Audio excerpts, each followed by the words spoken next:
to rebuild your credit. All right, so let's talk about how it works. With Credit Builder, UCCU will open an account in your name and then provide that account with a fixed amount of funds along with a small automatic monthly payment. And as your automatic payments are made over time, of course, your credit builds, proving you're a responsible borrower and raising your credit score. And that credit score is just so important because it determines the interest rates you'll get, higher credit limits, better loan terms because of your credit score. And by the way, if you have kids in high school, open a Credit Builder loan in their name, and that way they're going to graduate from high school with a good credit score of their own. It's called the Credit Builder Loan from Utah Community Credit Union, UCCU. Just call or text UCCU or stop by any branch and start building your credit today. UCCU, you're going to love where you bank. We have additional breaking news from the Utah Capitol at this hour. Another controversial bill has passed the State House this morning. And here's KSL News Radio's Hugo Rickard Bell. Dan, the House has voted 52 in favour and 17 noes to pass it through to the Senate for a further reading. Kira Birkeland, who sponsors this bill, got emotional in her final summary before the vote, claiming the bill targets predators to keep everyone safe. Though representatives opposing the bill, like Democrat Representative Brian King, says it's not a real issue. Predators who assault people in bathrooms get prosecuted regardless on gender, and he would like to see more of a focus on things like domestic violence. Reporting live from the Capitol, Hugo Rickard Bell, KSL News Radio. And traffic and weather together now, brought to you by Sinclair's DinoPay app. Save up to 20 cents per gallon. Here's Michelle Rowe. All clear I-15 from Ogden to Provo. Still seeing delays, though, on the surface streets up in Park City. Common Spirit hospitals, clinics, and caregivers all connected to advanced healthcare in Colorado, Kansas, and Utah. Healthcare with Human Kindness is here. Hello, Human Kindness. I'm Michelle Rowe in the KSL Traffic Center. KSL weather, cloudy, highs in the mid-40s, a chance of rain Saturday and Sunday. And right now, 43 degrees, mostly cloudy. I'm Dan Bomas from the KSL Common Spirit Health Studios. Listen online at kslnewsradio.com. We're Utah's news, traffic, and weather station. Inside Sources. Inside Sources. America's voice of reason. Boyd Matheson on Utah's home for elevated conversation. Inside Sources on KSL News Radio. Welcome to Inside Sources here on KSL News Radio. Boyd Matheson has the day off. This is Taylor Morgan filling in for Boyd alongside Marty Carpenter. Marty, great to be with you. We have quite the show today. There's so much happening. And let's just go ahead and kick off the program with a very special guest here in studio in person on a very important topic. Yep, Congresswoman Celeste Malloy joins us in studio, fresh off all kinds of drama going on in the nation's capital. But I was mentioning to Taylor just before we came on, Congresswoman, that when it comes to like a vote on funding the government and keeping the federal government up and running, it feels like we're always at the brink of not funding it. And so I kind of lose track of when are we about to run out of the money that we appropriated or pushed down the road on a continuing resolution. So I found myself like, a little bit surprised that we were back to this, that once again we're voting on whether or not to fund the federal government. Yeah. But also not at all surprised that we were there. It's right? almost becoming not shocked newsworthy, that right? that was this is the next just thing. so routine, Exactly. right? But it is still significant, right? The fact that, Marty, that you and I don't even really follow it anymore, I think that's a bit of a problem, perhaps. Yeah, so it all deals with the debt ceiling and when we're going to run out of money and things along those lines. I wonder if you could just, for our audience who may be in the same boat that I'm in, I won't speak necessarily for you, Taylor, but to say, I remember we just did this a couple months ago, and before that, a couple months before that. Where are we in the process? And I know that that you had to essentially face a vote on this, so tell us about how you voted and where we are. Okay, so before I got there, the House passed a continuing resolution, and they laddered it so that some of the funding would run out in January and some in February. And the idea was that we'd be able to pass spending bills before we got to those deadlines. And yesterday, we voted on another continuing resolution to give us more time because we didn't get there. And I've been an optimist this whole time, saying we were going to get bills passed. We didn't. I voted against the continuing resolution because it's time for us to just pass a spending bill. All a continuing resolution does is keep prolonging the pain, and I think a lot of people are like you, Marty. I think people are sick and tired of talking about it, and they just want Congress to do our job. Yeah. We talk about numbers and, what's the top line and what's the offset and how much of this are we clawing back, how much of it is new spending. But in the phone calls I've gotten, nobody's talked to me about a number. People are just sick and tired of hearing about it. They want us to pass bills, do our job, and move on to other things. Yeah. Perhaps there's a silver lining here. Maybe the fact that it's not being hyped and politicized as much in the press. Is there any chance that it isn't just a campaign tactic on either side, that we're trying to hold the budget hostage for political purposes? Is there any hope of that, Congresswoman, or am I just dreaming? I think there's no hope of that. Okay. None whatsoever. The thing that we talk about a lot on the Hill, but I'm not sure everyone realizes, is that we have essentially a one-vote majority right now in the House. So Democrats control the White House and the Senate, and Republicans control the House by one vote. I would point out that's why it was so critical that we hold that special election last year to get you over there, to get you out in D.C. I mean, if one person gets sick, it flips the House right now.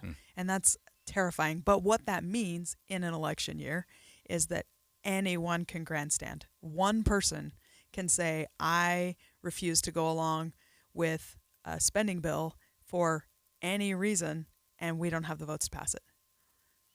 It's a big shift, and puts like a lot of power with one person. Yeah. I've wondered about this in the past. I know there's been some talk about this, not recently that I know of, but in years past when we've run into this loggerhead of, are we going to just extend raise the debt ceiling, or figure out the next spending thing, or kick the can down the road? When it comes to something, and this, it's just maybe in the same vein, but when it comes to like always extending our credit limit for ourselves, essentially our debt ceiling, I know in the past it's essentially been, well, at some point we never cut. We always just keep raising the limit. Yeah. Why keep having the fight? Shouldn't we just essentially give ourselves the black card that says we have an unlimited credit? We absolutely should not. And I even made the argument, with the debt ceiling, that's money that we already owe. And so we have to raise the debt ceiling and pay the money we owe. But where we should fix it is on the spending side, and then the inflationary policies. So if our economy is strong, then we gain on the debt. And if we're not spending as much, then we gain on the debt. But we can't refuse to pay the money we owe. I mean, that's like maxing out your credit card and then saying, I can't keep paying on it because it's gaining interest, which is not an option I have. I don't know if any banks give anybody else that option, but I don't. And yet Taylor here has we are. unlimited funds. But No. the rest of He has the black card. I wish. We're $34 trillion in debt. I mean, even the black card doesn't let you do that. And so we've got to look at absolutely everything we're doing and reevaluate what we actually need and what we're just doing because we've been doing it. And it's not easy to take somebody's spending priority out of a bill. And that's how we get where we are now. We can't get the votes because everything in that budget is in there because somebody wanted it in there. And one person can throw the whole process into chaos. I sense frustration on your part, right? That, hey, we didn't get these spending bills done. And you even mentioned, hey, one person can kind of put a hold on everything, grind everything to a halt. Do you get the sense that that's a shared sentiment? Like, you're not the only one of the 435 there who are like, we really should be able to figure this out. Why can't we kind of get things moving? I think I might be the most optimistic one there still. I've used this analogy a lot, but that's I feel because like you're it's the I was going to say that. I got there right after their 10 weeks of, trying to get a new speaker. And so I'm sort of like the replacements that came in, after the Battle of the Bulge in World War II. There you go. Yeah. And all the people who are battle hardened are like rolling their eyes at me because my boots are still shiny and I want to go do stuff. And they're tired. Yeah. And it's our job. We'll work through it. The Republic will stand. America's not going to fall apart. But we need to do our job. We need to pass spending bills.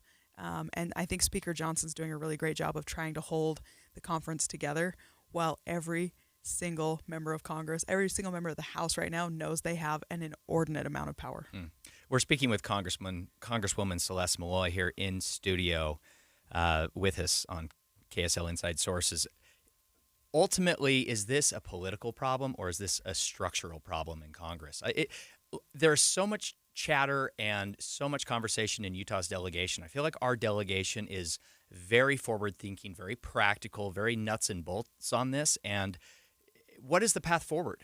Political, structural, both? What can be done? I don't think it's a structural problem. I mean, I think the house is working the way it was designed to work. The house is supposed to reflect the mood of the nation. You know, we run every 2 years because it's supposed to change when the mood in the nation changes. And right now, things are really closely divided. So we're in a really small margin in the house, and it just means we're going to have to get smarter about how we do things. We're going to have to get practical. We want to cut the budget. We're going to have to make some agreements on how we cut the budget instead of just everybody being pie in the sky or cynical. And I think it'll be good for the country ultimately, but the process is going to be messy. But big changes always come out of messy times. Yeah. Well, we're very grateful for your leadership, grateful to have you there, and certainly appreciate you being here in studio with us at KSL News Radio, Congresswoman. Any last parting thoughts in about 15 seconds? Just don't give up hope. I know everybody's tired of talking about it, but we're going to get somewhere. All right, Congresswoman Celeste Malloy in studio with us. Coming up next, we're going to talk about a very controversial topic, cell phones in classrooms. If you've got teenagers or kids with cell phones, you know this is a hot topic in a lot of households. We'll be back with more after this.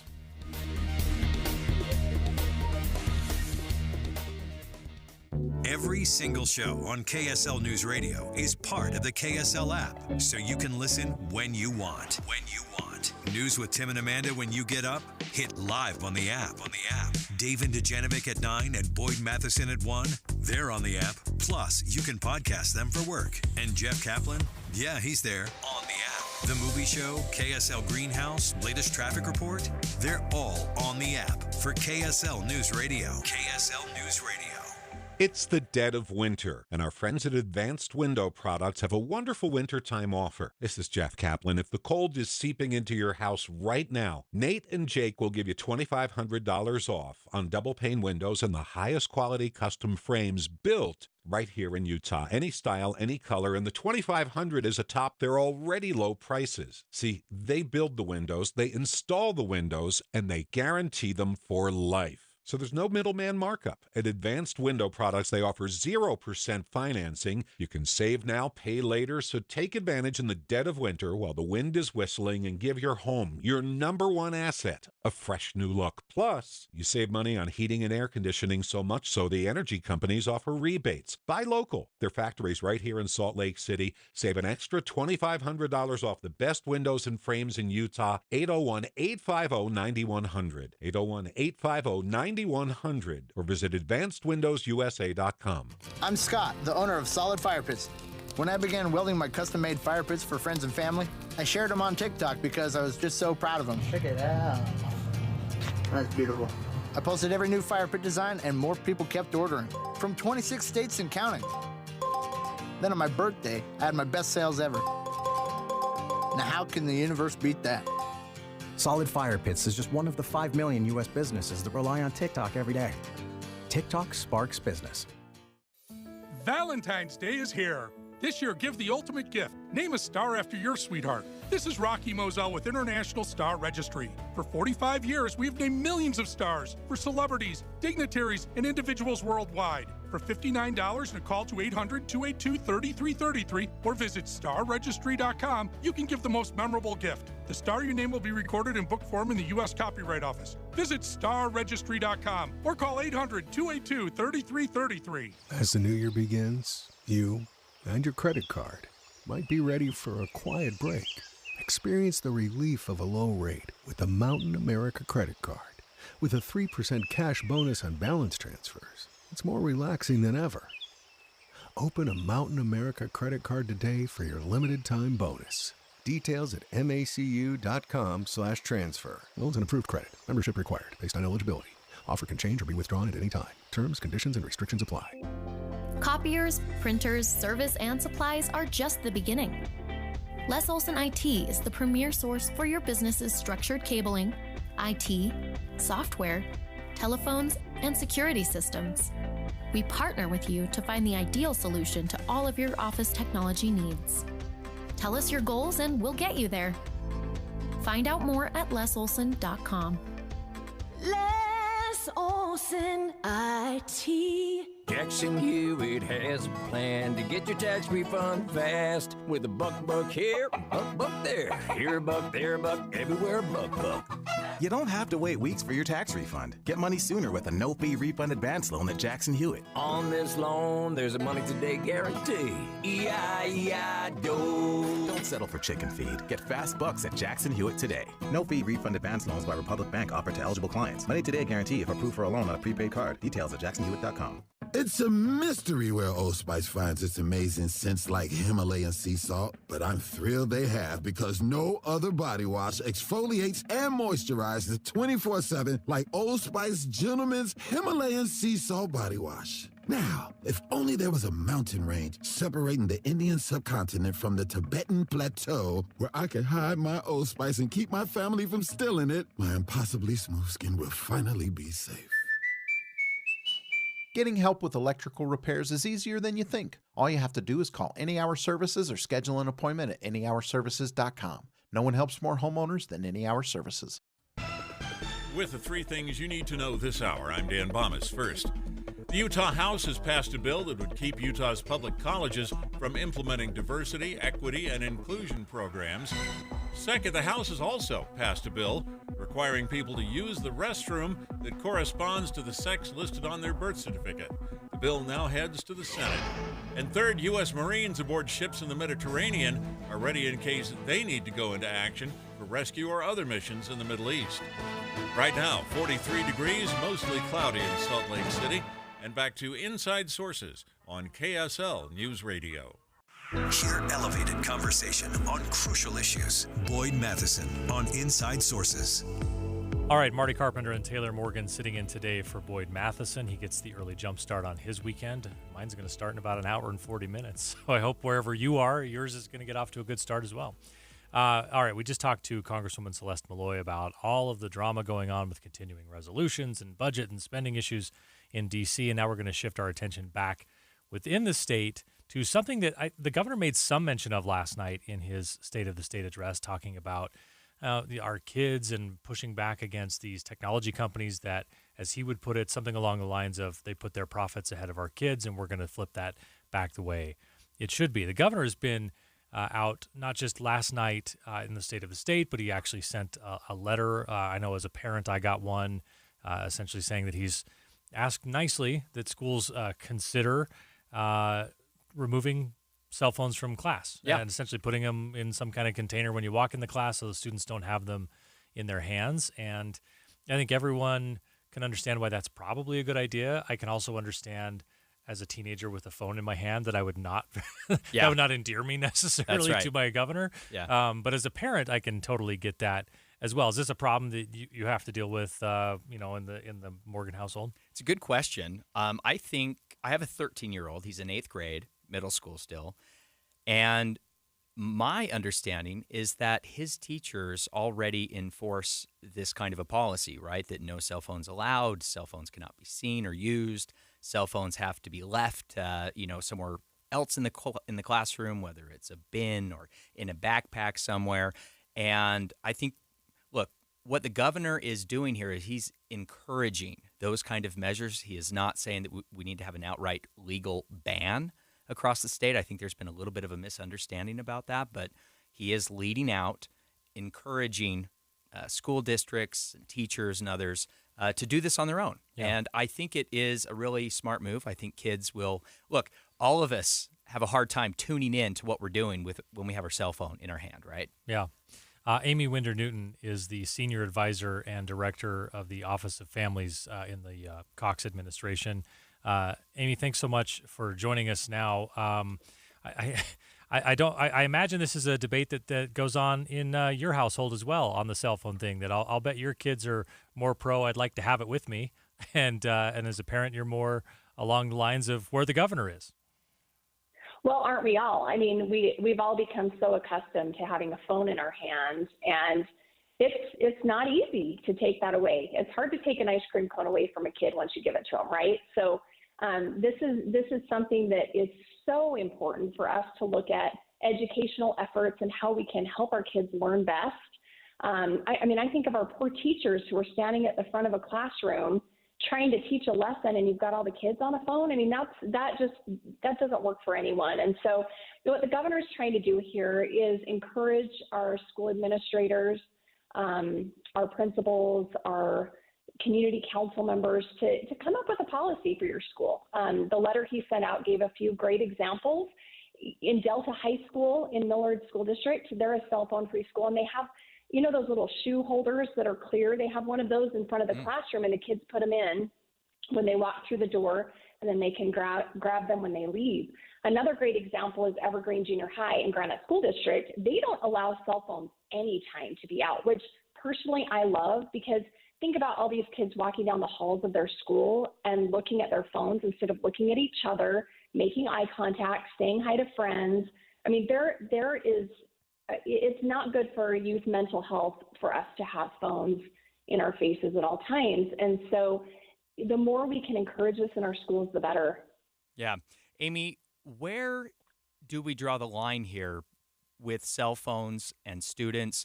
Do we also need to prohibit Apple Watches or other smart devices that could be a substitute for a cell phone in the hand?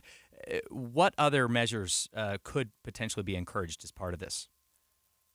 Well, we have encouraged school districts to look at this and figure out what the right answer is with the parents and the community council members, and to develop their own plans. And so the letter that the governor sent out includes some resources, some links to some different articles and data.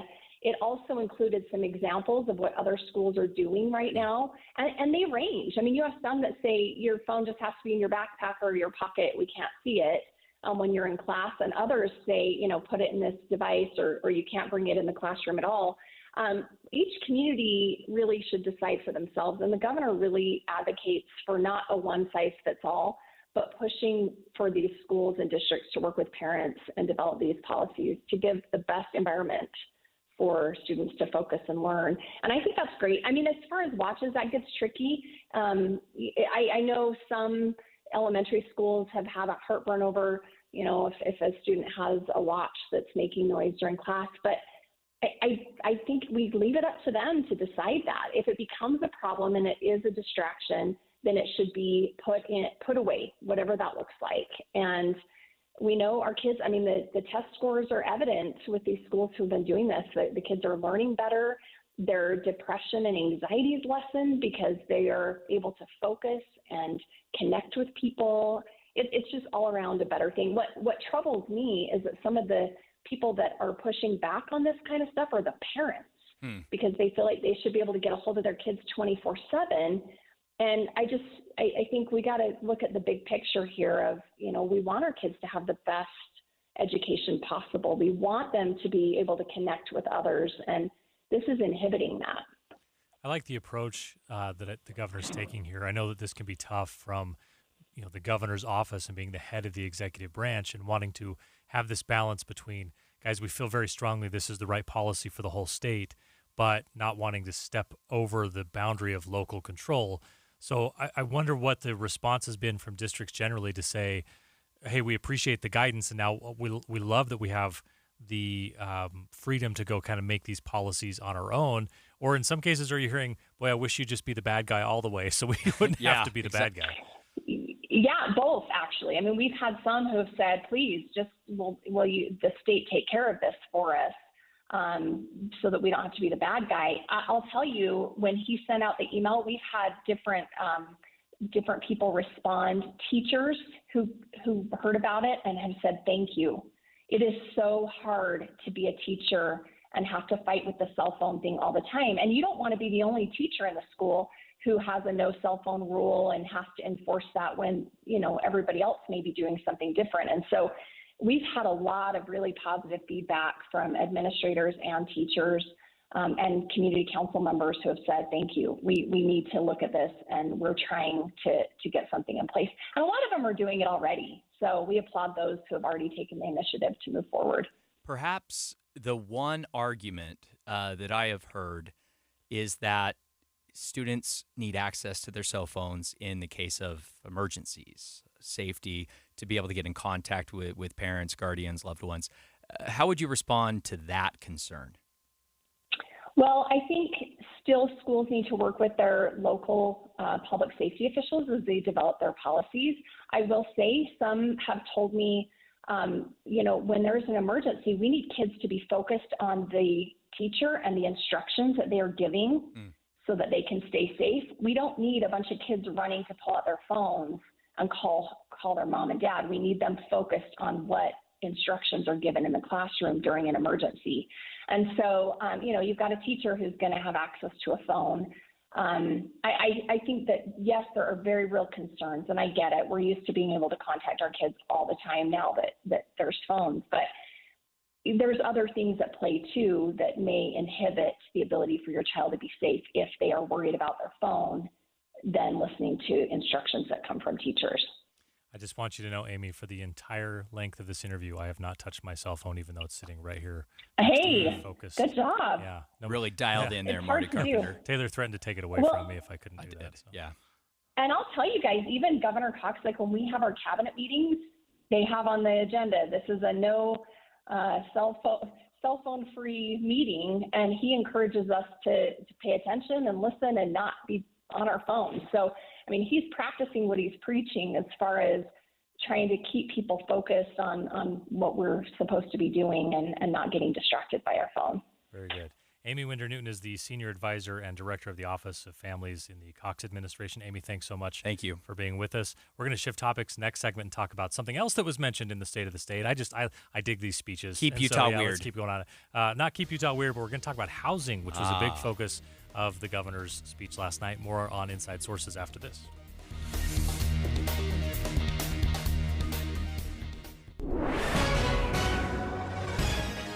It's 1:30 at KSL News Radio. I'm Dan Bomas. Our top story this hour, a bill that would require people to stick to the bathroom that matches their birth certificate in government buildings has passed out of the Utah House of Representatives. That bill also encourages the use of single-user restrooms. After a debate on the House floor today, lawmakers voted to send it on to the Senate for consideration. We're coming off some pretty intense avalanche conditions after recent storms. Things are getting safer, but Utah Avalanche Center forecaster Greg Gagne says we're not out of the woods yet. Be patient, and that, we do have this avalanche danger, and even though it's slowly decreasing, we're emphasizing that slowly part. Gagne says the snowpack still isn't considered completely stable, and people should proceed with caution. Always best to check conditions before you head to the mountains, even if we haven't had any recent storms. Our top national story this hour from ABC News. Sports Illustrated may have published its last issue. ABC's Dave Packer reports. Mass layoffs at Sports Illustrated. Staff at the publication notified Friday their jobs were being terminated. That according to a statement from the publication's union.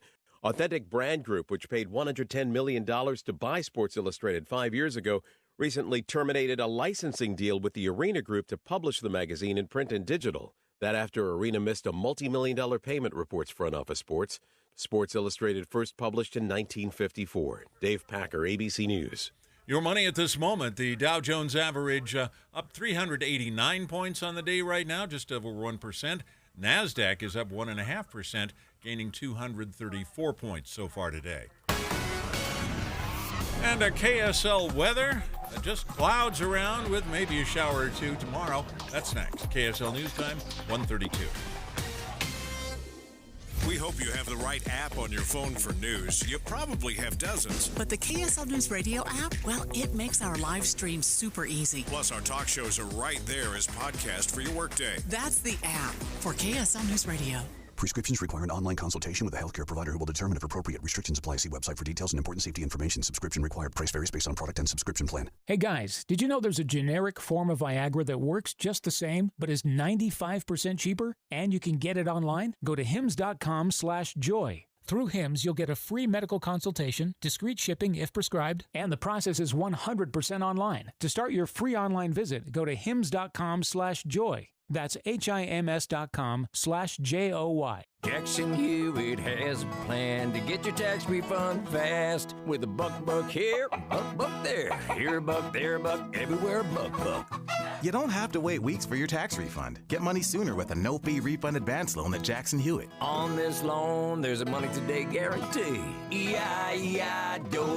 Don't settle for chicken feed. Get fast bucks at Jackson Hewitt today. No fee refund advance loans by Republic Bank offered to eligible clients. Money today guarantee if approved for a loan on a prepaid card. Details at jacksonhewitt.com. Hi friends, Dan the Laptop Man here from PC Laptops. I get a lot of emails with feedback from customers. Here's one. Dear Dan, I just had the best experience ever. I bought a computer from Shane at your State Street store. I asked several what I thought were really stupid questions. Shane was super courteous and made me feel comfortable through the whole process. People need to understand how important it is to support a local company, especially when your experience is so good. PC Laptops really does love me. Signed, Satisfied. I love hearing feedback like that. It really just gives me the chills. It's the whole reason why I got into the computer business in the first place. You can get a brand new PC Laptops desktop, and they start at only $29 a month. And it comes with a lifetime warranty. That means if anything goes wrong, we're going to take care of you. Just check us out at PCLaptops.com. That's PCLaptops.com. At PC Laptops, we really do love you. Traffic and weather together, brought to you by Sinclair's DinoPay app. Save up to 20 cents per gallon. Here's Michelle Rowe.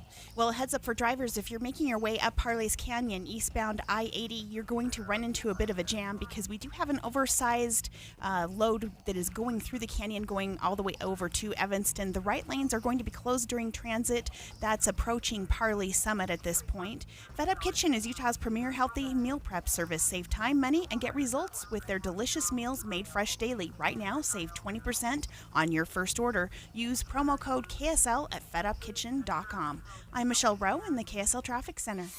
KSL weather, cloudy with highs in the mid-40s and a chance of rain Saturday and Sunday.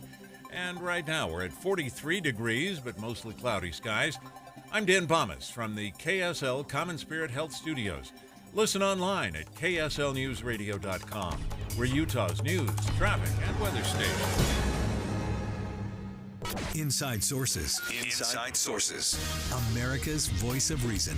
Boyd Matheson on Utah's home for elevated conversation. Inside Sources on KSL News Radio. Welcome back to Inside Sources. Boyd Matheson is out today. This is Taylor Morgan, partner with Morgan May Public Affairs, alongside Marty Carpenter, partner at Northbound Strategy, filling in for Boyd Matheson. Marty, great show so far. We now need to talk about Governor Cox's State of the State address that he gave last night. And the overall theme was Keep Utah Weird. And during his speech, he highlighted some of the positive ways in which our state is so unique. Yeah. Very robust economy, very talented workforce, and so on and so forth. However, he did point out some really serious issues in our state. The governor stated that he believes that the single largest threat to our future prosperity is the price of housing. It's a real problem. In December, Governor Cox proposed the Utah First Homes program, which sets a goal of building 35,000 starter homes in the next 5 years. This program includes expanding first-time homebuyer assistance, sweat equity, community lands trust, an infrastructure bank, and a housing innovation fund. So the governor and our legislature are very seriously addressing the issue of affordable housing. And it's a real problem in our state. Marty, I know a lot of younger Utahns, family members and friends that are in their 20s, early 30s that would love to be able to buy a home, but they are just priced out of the market. Yeah, and for so many of us, it's easy as you get older and you advance in your career to kind of forget what things cost or to kind of let it freeze in your mind. Like a lot of times I'll think, oh, that costs what it cost when I bought that in 2004. Like, oh, I remember my first house. It was this. That's probably what first houses cost, or that plus, 10% or something. And it's just not the case. It's easy to kind of get that frozen in your brain. We want to bring in Steve Waltrip. He's the senior advisor on housing strategy and innovation for the governor. He's also served as a member of the legislature. Steve, first of all, thanks for being with us. And I want to start here. Let's start with the basics. What's really driving the housing crisis in our state? Does it all start and end with low supply? Yeah, thank you. That's a great question. Supply is the most constraining issue that we're dealing with in our state right now and nationwide. This is not a unique situation to Utah. For instance, last year we had 20,000 housing starts in Utah. Our break-even point is 27,900 according to the last legislative audit. So last year we actually supplied fewer homes than we had need for in that particular year, and that's on top of a deficit of somewhere in the mid 30,000 range. So we added another 8,000 homes to our deficit last year. So it's a significant concern. Steve, when we talk about these 35,000 new starter homes, are we talking single-family homes? Are we talking condos? Or help us understand what this would look like. The 35,000 starter home goal that the governor set out is an extremely aspirational goal. It's ambitious, and it is for single-family detached homes. Now, doing that, we will create a lot of other starter home-priced product in the townhome construction industry and in the condominium construction industry, which has had challenges here in Utah. So the 35,000 number is for detached single-family homes, but there will be others that will come along with that. The governor gave some imagery last night when he was trying to describe these homes. I think he said 1,300 square foot homes and likened them to like the type of homes we generally built right after World War II, kind of in that early baby boomer stage. Is that, I mean, to me, that seems like the kind of housing that we need. There are a lot of people who are young trying to get into their first home. They need to get into that home, have it appreciate a little bit, and then move on to the next home and the next home, opening those homes then for that next wave of folks.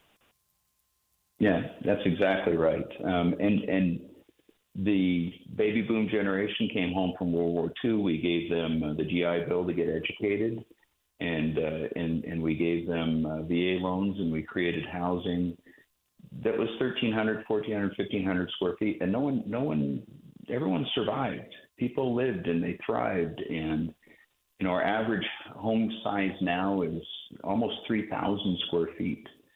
So our expectations have changed, and we probably have to go through a process of kind of changing expectations as to what a first home looks like.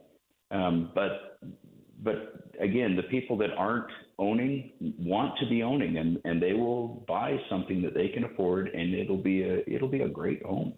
Yeah, we know last year the Utah legislature passed and established a new program for first-time home buyers to provide some support in terms of a grant, a loan, to help them get into their first home. Is there any tie-in? Is there coordination with the governor's office and with the legislature on perhaps continuing or expanding that program? Yeah, the governor's budget proposed another $50 million for that fund. So that is in the governor's budget to expand and kind of double down on that program, because it does deal with one of the significant issues that are facing first-time home buyers, which are interest rates. And that money can be used to buy down the interest rate to where the payment is at an affordable level. Interesting. You've been a member of the legislature as you're up there now as a representative of the Cox administration, and you talk to your colleagues up there.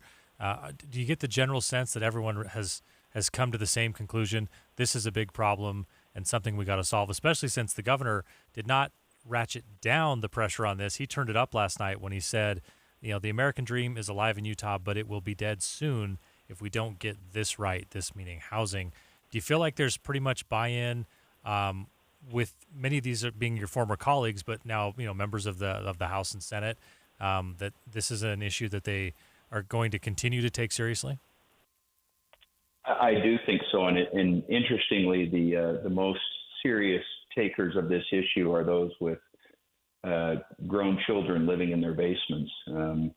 It hits home pretty hard when you have a child that is wanting to get out and sort of fledge their wings, and maybe they're newly married and they can't. The system isn't working for them right now, and I think that's what the governor is highlighting is we have a system right now that isn't working for the majority of Utahns.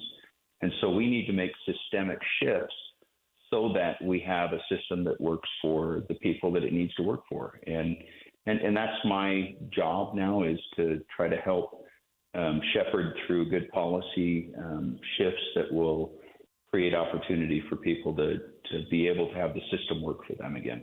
Steve, really quickly, we have just about a minute left. What kind of challenges do you anticipate with implementing this program in local cities and municipalities, communities? We know that in the past there has been some pushback, some hesitation at the municipal level in providing development, right, to build these kinds of homes on a large scale. Do you anticipate difficulty there?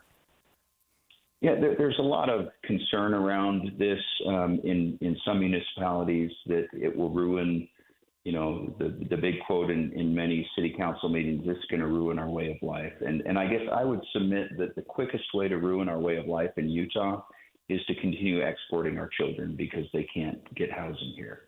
That is the number one way we will change the very nature of our state, is that we push out those who are born and bred here because they can't achieve the American dream here, and we bring in others who are from elsewhere. We'll lose the fabric of what we've created. So I'm a little bit of a chicken little on this issue, and I don't mind it. I think this is the preeminent issue of our day, and we have to address it in a meaningful way. To communities that have challenges with understanding why we need to do this, I think the biggest comfort is in the governor's proposal. All of these homes are owner-occupied.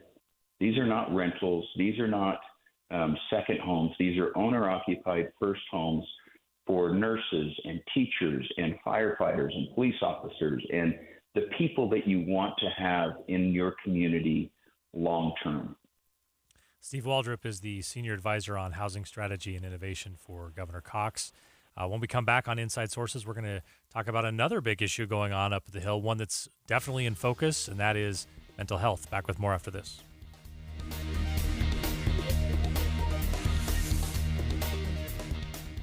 Derek Overstreet, founder of the New Millennium Group. We're a financial planning firm. Listen, we're fiduciaries. We have advisors standing by right now to take your call. That's 888-999-6370.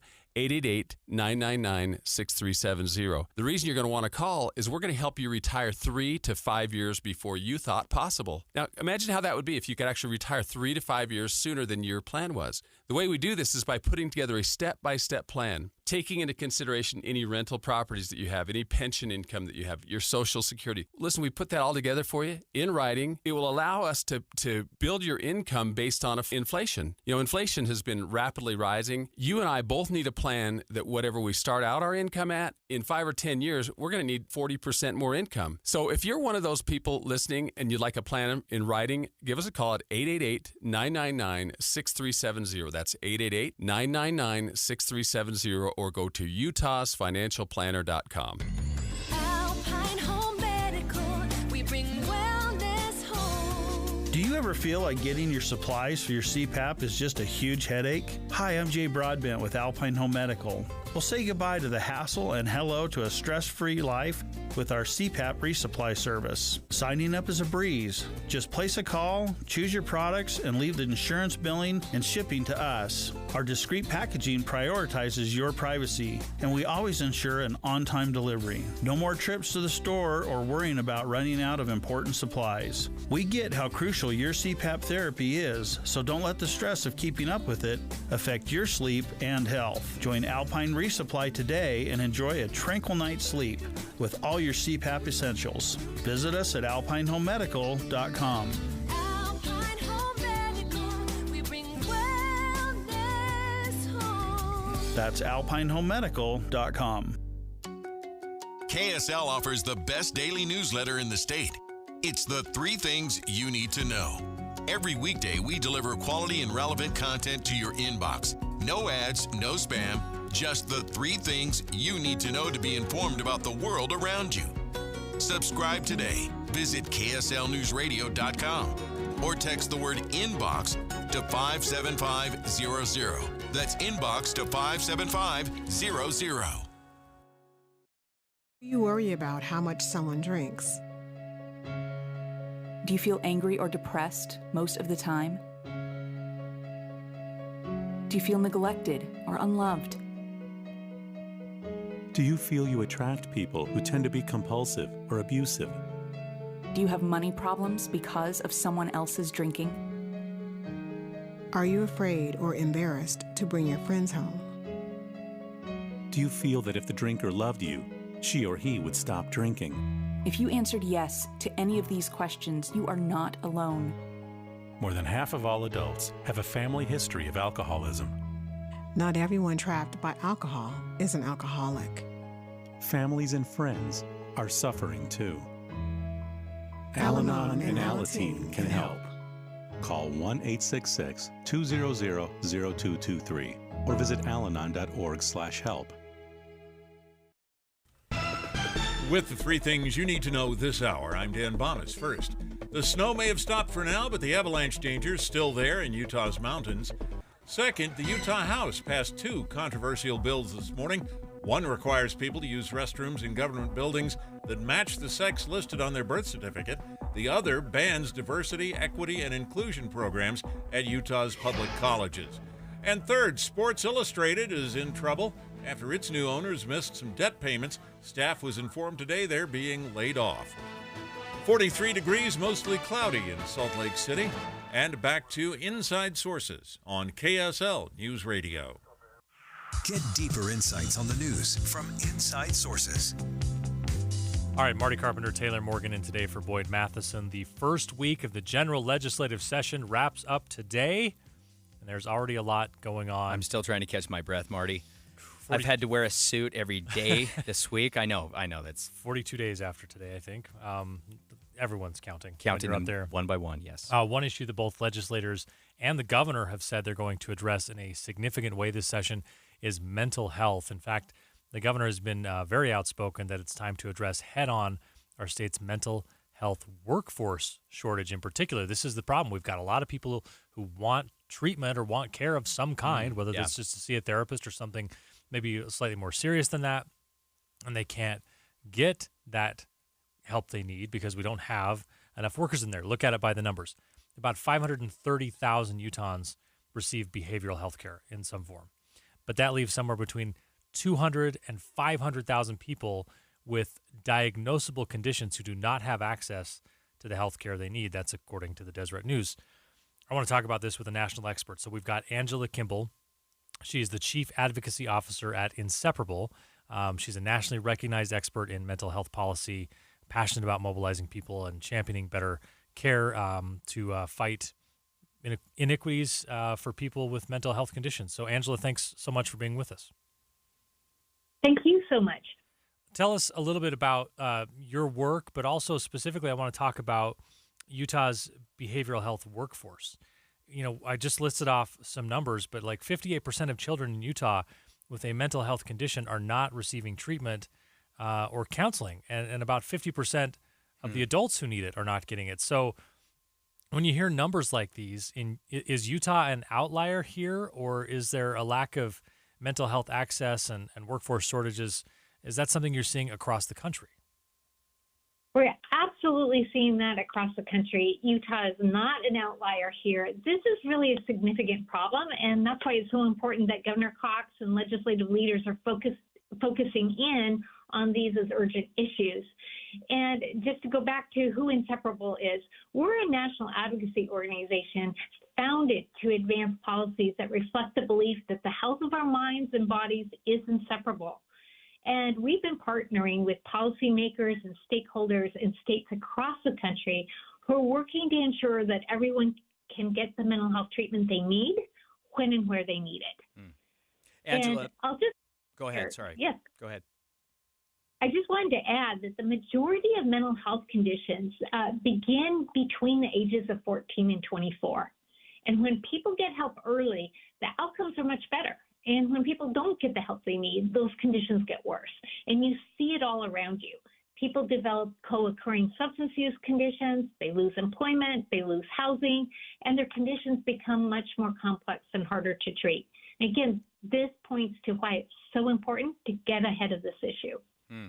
Now, we know that according to the numbers that Marty mentioned, and these numbers we should point out are from a recent study by the Kim C. Gardner Policy Institute at the University of Utah. Marty, so we're talking a local study, local research that is unique here to Utah.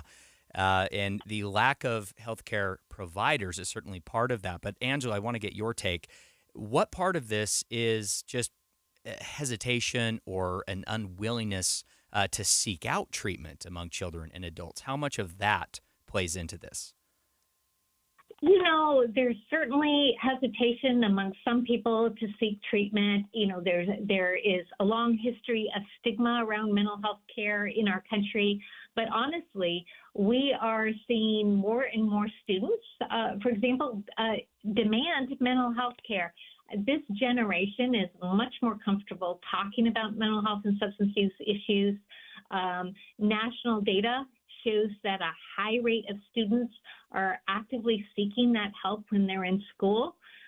So I think that we're more and more seeing that people simply can't get that help because there aren't enough providers and because there are other barriers, and not because they're not seeking it. When the governor rolled this out as part of his budget, just I think late last year, the head of the Utah Department of Commerce, Margaret Bussey, she oversees licensing, her department does. She mentioned the lack of a good career ladder in the behavioral health field. So I guess my question would be, how important is it to modernize career paths for mental and behavioral health providers, and what role does licensure play in all of this? Oh, that's a great question. You know, today there are so many more types of mental health providers out there that can really provide a lot of support to people that may not be a traditional behavioral health professional like a psychiatrist. For example, we're seeing that peer support specialists can play incredibly vital roles, and yet our licensure in our career paths for that range of mental health providers and support workers isn't necessarily there.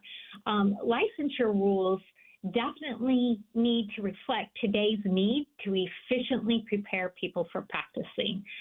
So I think it's really important and laudatory that Utah's legislators are looking at these issues and the Department of Commerce because this really needs to be changed to reflect today's needs.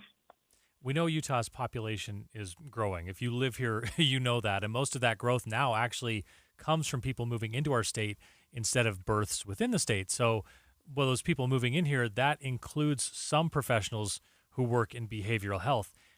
Do you see portability of licensure across state lines as an important piece of that workforce challenge, so that we have behavioral health workers moving to Utah and they can hit the ground running? They don't get here and have to go get some type of extra accreditation or some type of extra licensure hurdle that they have to get over in order to get right to work. You know, absolutely. I think this is a common sense issue. And it's really interesting to note that in the Veterans Administration, the VA, it allows its behavioral health professionals to work anywhere because they're all licensed or credentialed by a single entity, the VA. Yet for all other behavioral health professionals, it's a patchwork quilt across the country. And so you may be a psychologist that is treating a high schooler who moves out of state for college and may need you more than ever, yet you're not allowed to continue that therapeutic relationship unless there's the ability for your license to be recognized and honored in that other state. Or as you pointed out, there are behavioral health professionals that may be moving into Utah and they need to be able to get up and running and help people instead of waiting for ages or simply giving up practice because their license isn't recognized in the state. I really think this is an issue that people want to see lawmakers address and not get thwarted by professional associations that want to keep the rules the way that they've always been. Angela Kimball is a mental health expert with Inseparable. Thanks so much for your insight today. We really appreciate you weighing in on the way we're trying to address this big challenge here in our state. Thank you so much. Yeah, thank you, Angela. Really, Marty, one of the other thoughts that comes to mind here is What role does healthcare insurance play in this with providing, affordable access to mental health services? And certainly, if more people are able to access mental health services, that will help address the workforce shortage among licensed providers. Seems like what we're seeing is we've got more and more people who need the services. There aren't enough people right now to provide the services, so we've got to increase the amount of people who can provide those services. And we've got to make sure that it's affordable and accessible. That I think is the entire drive here from our state leaders. Definitely. Listeners, stay right here. Coming up next, we are going to talk about the Great Salt Lake and the lawsuit alleging Utah's not doing enough to save it. Right after the break.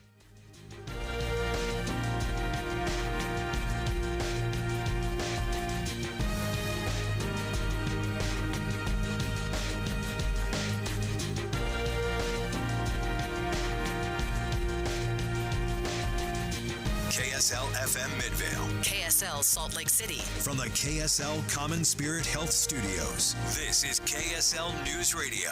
Utah's news, traffic, and weather station.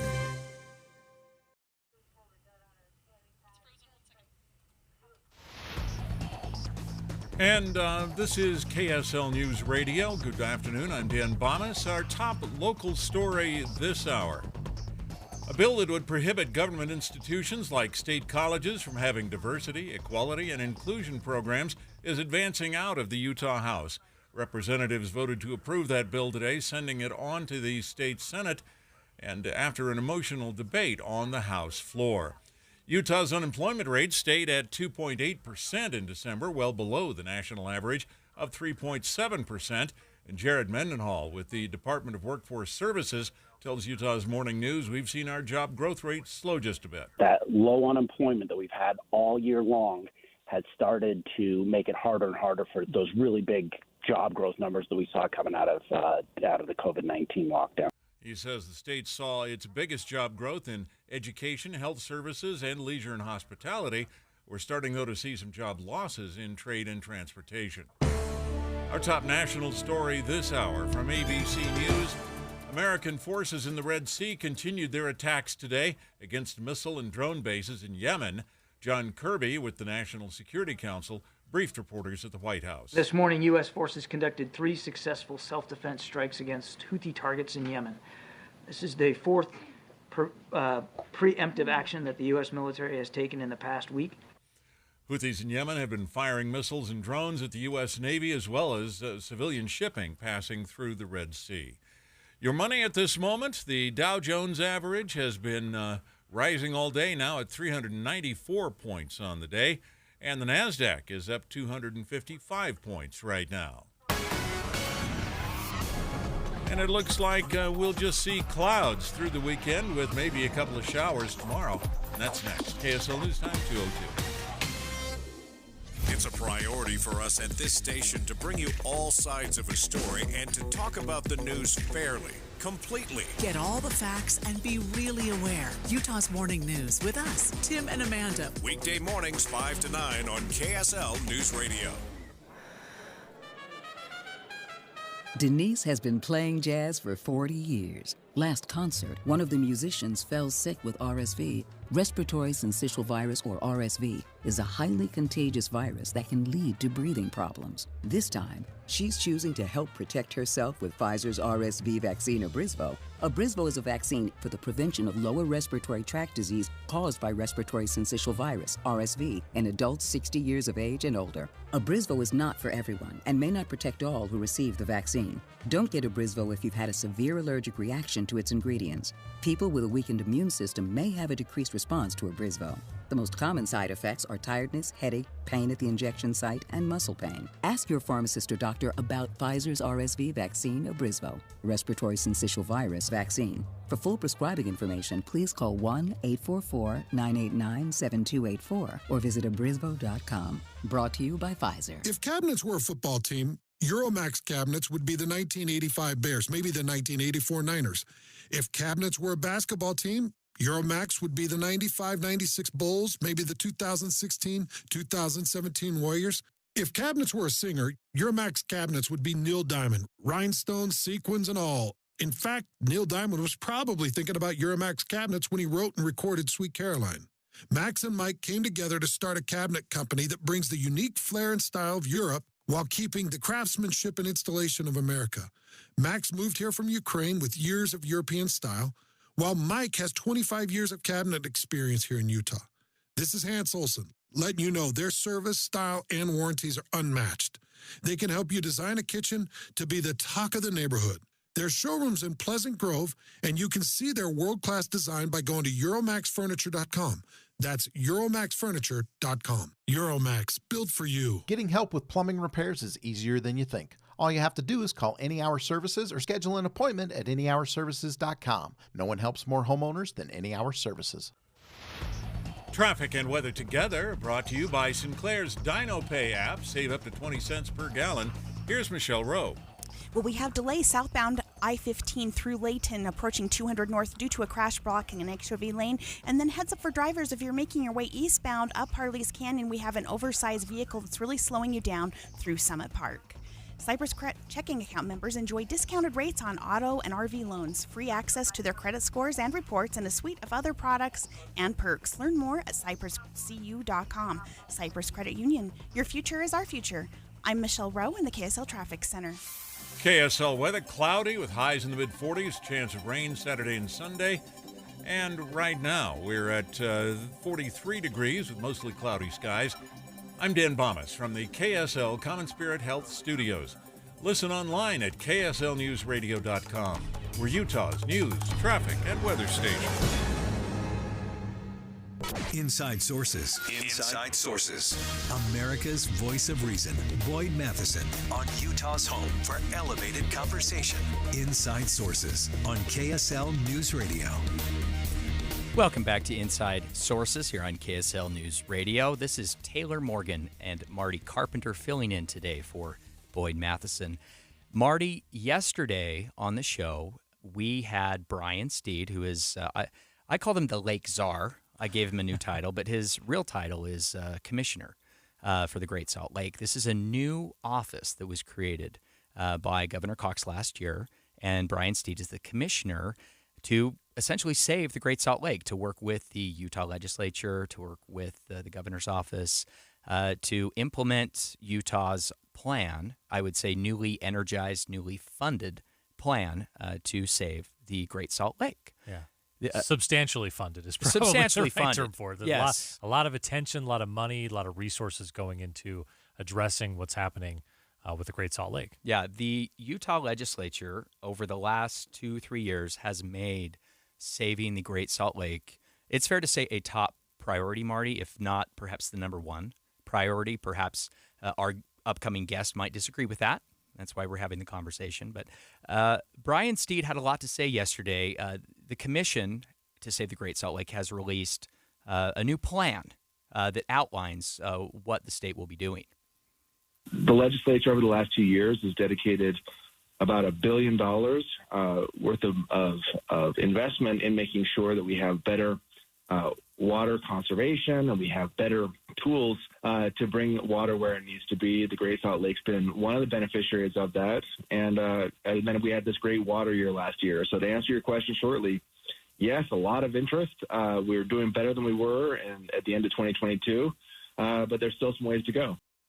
That's a big dollar amount, right? Big dollar. $1 billion, a billion here, a billion there starts to add up to real money. So $1 billion is a significant investment.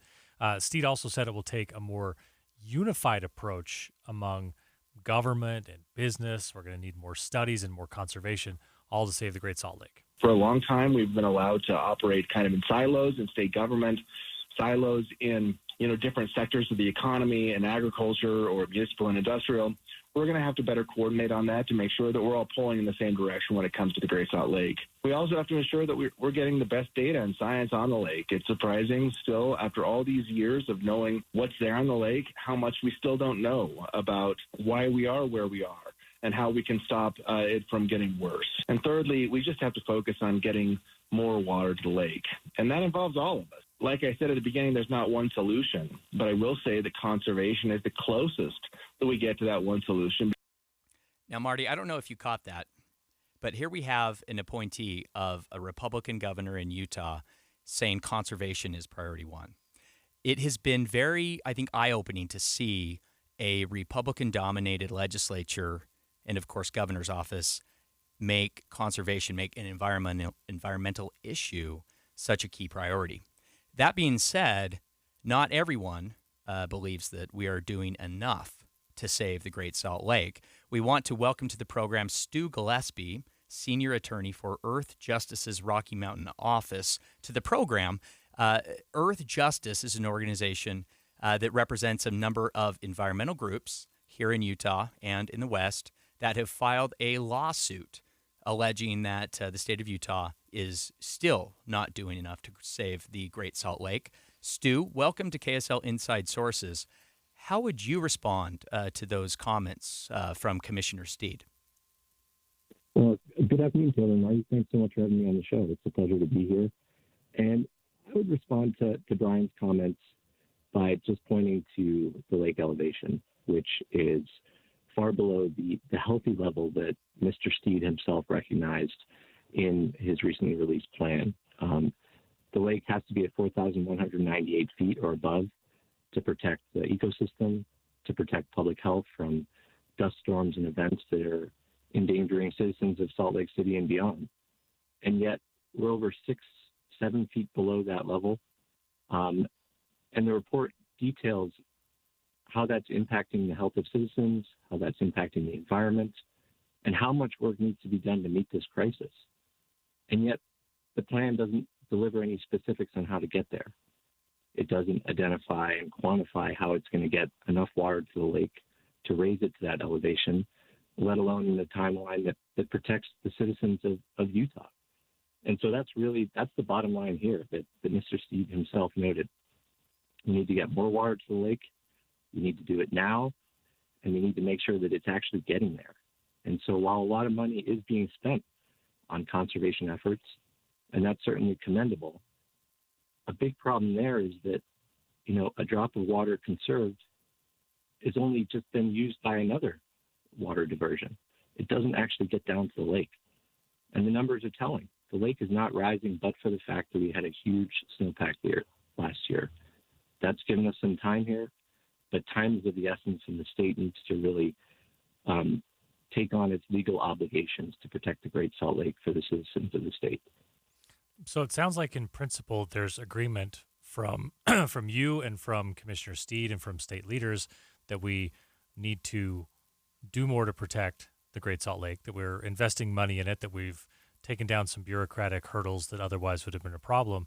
Help me understand how a lawsuit advances you on your side, on Earth Justice's side, and state leaders toward that goal, and instead of just taking resources or diverting attention away from something it feels like everyone's working on. Just help me understand your perspective on that.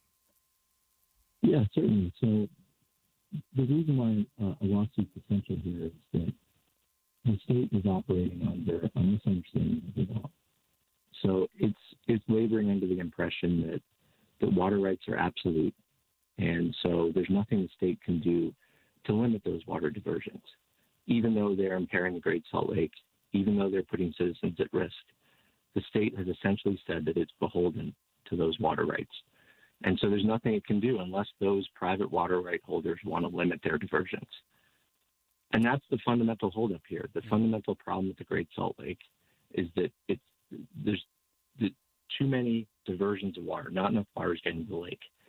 And so our clients have a right to go to the court and to ask it to instruct the state on its legal obligations and both its authority and its duty to limit those diversions as necessary to protect the health of the lake. We're speaking with Stu Gillespie, who is the senior attorney for Earth Justice's Rocky Mountain office. Stu, we know that water that flows into the Great Salt Lake is sourced in Idaho, in Wyoming, the Bear River. Has Earth Justice taken, or is your group planning to take similar legal action in those states in order to limit diversions and keep water flowing to the Great Salt Lake? Our focus is on the state of Utah and the waters of the state of Utah. The public trust doctrine applies to those waters. The state has an obligation to ensure that its share of its waters make it to the Great Salt Lake to maintain that minimum healthy elevation. So we're focusing on the state's obligations and what it needs to do here. All right, Stu Gillespie, Senior Attorney for Earth Justice's Rocky Mountain office. Thanks so much for your insight on this. We appreciate it. Yeah, thank you, Stu. Yeah, thank you very much for covering the story. Really appreciate it. I'm a little perplexed on this one, to be honest. It feels like the state's doing a lot, and I guess if the argument is, hey, but you're not starting from the right baseline, and you're not tackling the problem at the upstream stuff, but it feels like that's even been part of the approach on the state side. So that's why I don't want to get too much into like the legal aspect. Folks on the agricultural side with water rights essentially be able to not give away their water rights, but cut their use or suspend, hey, I'm not going to use it this year. That water can be donated into what will eventually get to the Great Salt Lake. Water policy is really tricky. It is really hard, Marty. And I appreciate the lawsuit to the extent that it highlights ways that we could improve our plan, deficiencies. I will say that I think it's significant that in the Utah legislature, the efforts, the appropriations have been bipartisan. Democrats in the legislature, along with Republicans, have been very supportive and have voted in favor of what the legislature has done so far over the last couple of years. The timing of this lawsuit really kind of stands out to me. That why didn't this lawsuit come forward a decade ago, 5-6 years ago? It just comes now when the legislature is maybe getting credit for working on these issues. I don't know, Marty. Yeah. Certainly a lot to learn on this, a great conversation that we will continue having here on KSL News Radio. Utah lawmakers are officially in session. State leaders will debate bills that impact your taxes, our schools, and how we live our lives. Get updates on new bills in the morning and discussion and analysis all day today. Eye on the Hill 2024 on KSL News Radio. I have diabetes. I'm at risk for pneumococcal pneumonia. I have asthma. I'm at risk too. If you're 19 or older with chronic conditions like asthma, diabetes, COPD, or heart disease, or are 65 or older, you are at increased risk for pneumococcal pneumonia. Ask your doctor or pharmacist about Prevnar 20, pneumococcal 20-valent conjugate vaccine, a Pfizer vaccine that can help protect you against pneumococcal pneumonia in just one dose. Even if you've already been vaccinated with other pneumonia vaccines, Prevnar 20 may help provide added protection. Prevnar 20 is approved for adults to help prevent infections from 20 strains of the bacteria that cause pneumococcal pneumonia. Continued approval may depend on a supportive study. Don't get Prevnar 20 if you've had a severe allergic reaction to the vaccine or its ingredients. Adults with weakened immune systems may have a lower response to the vaccine. Side effects include pain and swelling at the injection site, fatigue, headache, muscle, and joint pain. For full prescribing information, please call 1-855-213-2138 or visit Prevnar20.com. Healthcare with human kindness is here. It's at Common Spirit Health. Hospitals, clinics, and caregivers all connected to advance healthcare in Colorado, Kansas, and Utah.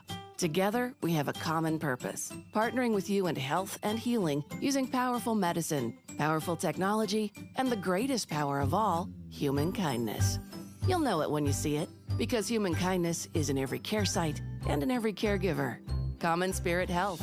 Hello, human kindness. Les Olson IT is your source for top quality technology. We carry the latest desktop and laptop PCs in stock, configured to your specific needs, and backed by our award-winning support team. And if your business demands high-performance hardware, we offer custom-built computers that can tackle any task. We also offer great computer accessories like monitors, keyboards, speakers, Fujitsu document scanners, and more. Get a quote today. Les Olson IT. Everybody knows that your credit history can have a huge impact on your life, Amanda, especially when you're just starting out as an adult. That's why Utah Community Credit Union, UCCU's new Credit Builder loan is such a great idea. It's a way to build or to rebuild your credit. All right, so let's talk about how it works. With Credit Builder, UCCU will open an account in your name and then provide that account with a fixed amount of funds along with a small automatic monthly payment. And as your automatic payments are made over time, of course, your credit builds, proving you're a responsible borrower and raising your credit score. And that credit score is just so important because it determines the interest rates you'll get, higher credit limits, better loan terms because of your credit score. And by the way, if you have kids in high school, open a Credit Builder loan in their name, and that way they're going to graduate from high school with a good credit score of their own. It's called the Credit Builder Loan from Utah Community Credit Union, UCCU. Just call or text UCCU or stop by any branch and start building your credit today. UCCU, you're going to love where you bank. I'm Scott, the owner of Solid Fire Pits. When I began welding my custom-made fire pits for friends and family, I shared them on TikTok because I was just so proud of them. Check it out. That's beautiful. I posted every new fire pit design, and more people kept ordering, from 26 states and counting. Then on my birthday, I had my best sales ever. Now how can the universe beat that?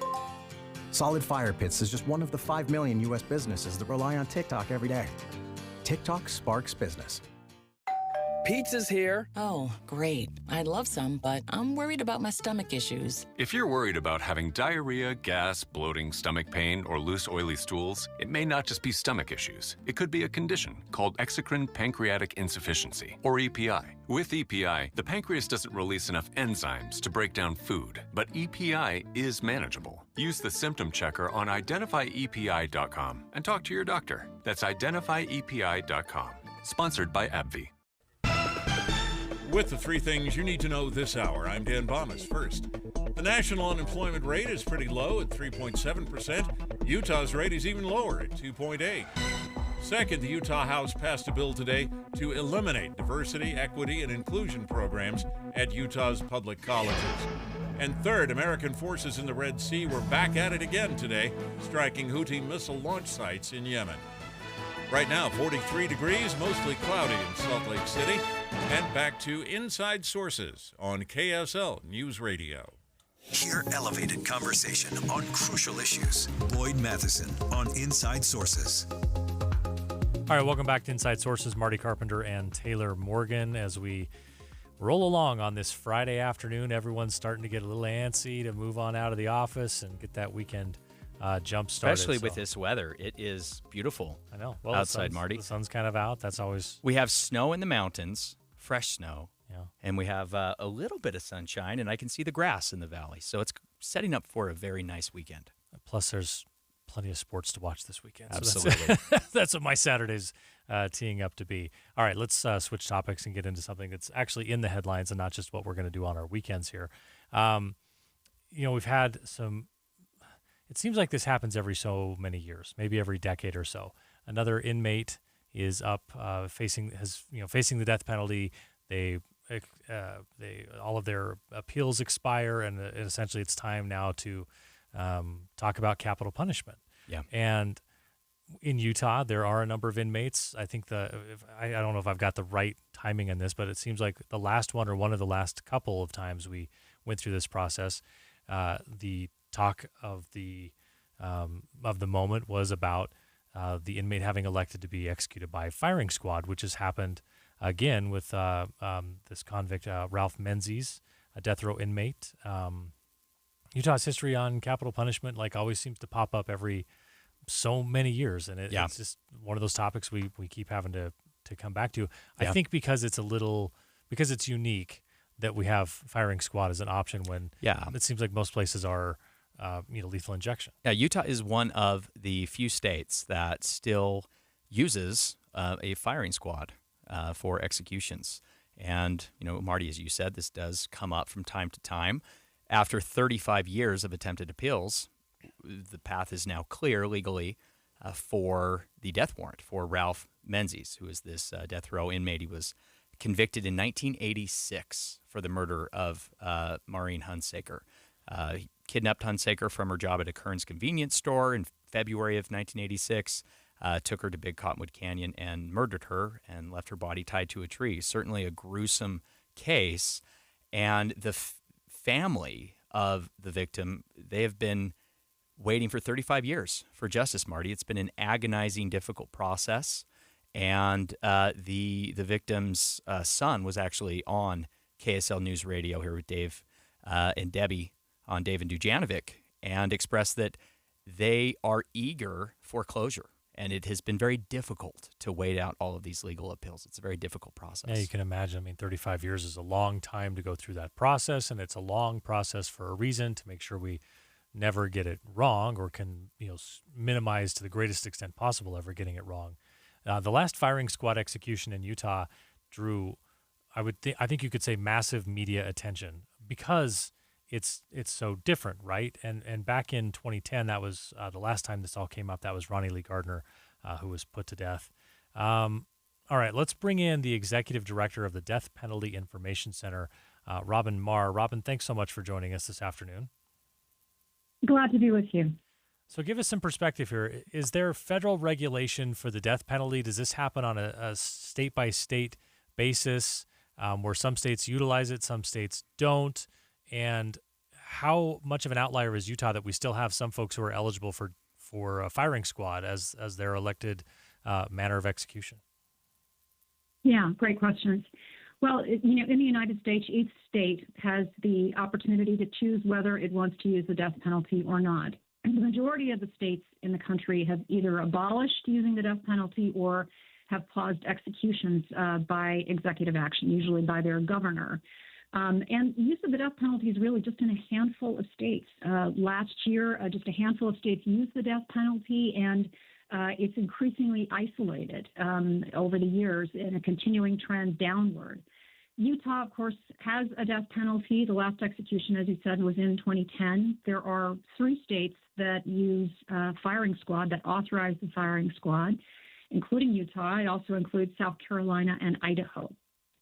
Now, my understanding is that the firing squad was outlawed in Utah in 2004, but because Menzies was convicted before 2004, that method of execution can still be used in his case. Is that correct?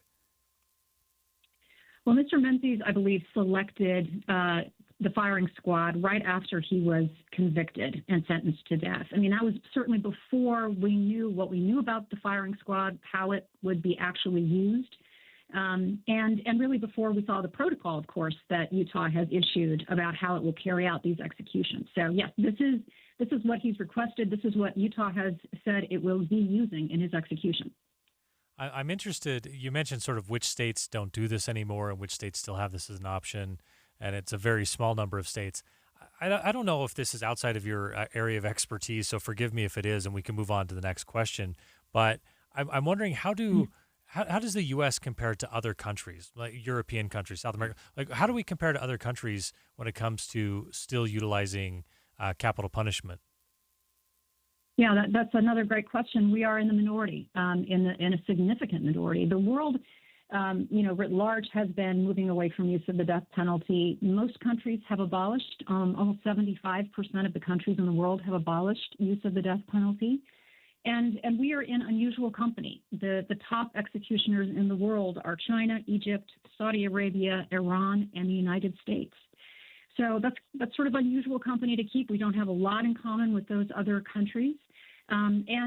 All of Western Europe it has abolished the death penalty, and they are a little bit shocked, I think, that many states in the U.S. Still have the death penalty on the statutes, even if they're not using it as much as they used to. We're speaking with Robin Marr, Executive Director of the Death Penalty Information Center. Listeners, you can visit their website. It's excellent. The website is deathpenaltyinfo.org. Robin, in terms of the death penalty, the pros and cons, can you give our listeners a sense of what are the real key points on either side, the key pro for keeping the death penalty? What does the death penalty accomplish, perhaps? What is the one positive argument for it? And then what is the most compelling argument for abolishing the death penalty? Sure. There are many arguments on both sides. The arguments in favor of the death penalty, I think, are including the fact that some people believe it is a deterrent, that it deters future crime. Unfortunately, there's not any meaningful research that's been conducted that can confirm that.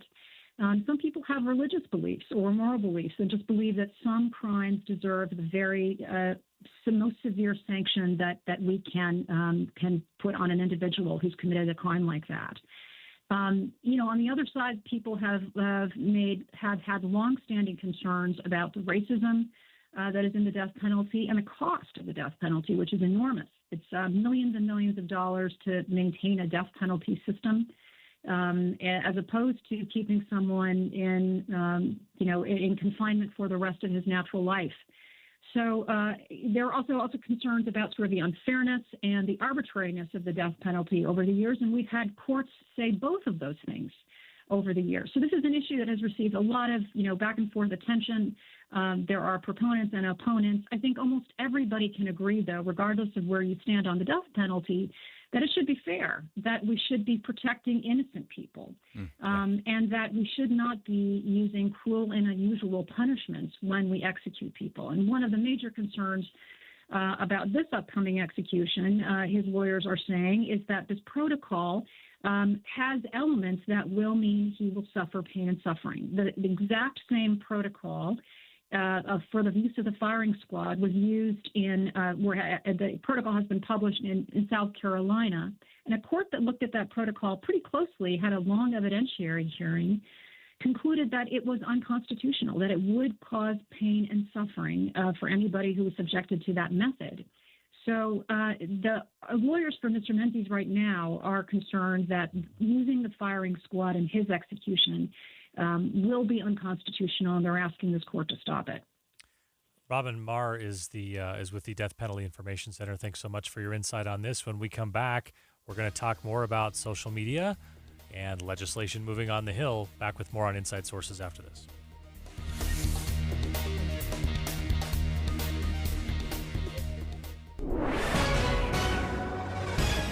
It's 2:30 at KSL News Radio. I'm Dan Bomas. KSL's top story this hour: a bill that would require anyone using restrooms in public buildings to use the one corresponding to the sex on their birth certificate passed the Utah House this morning.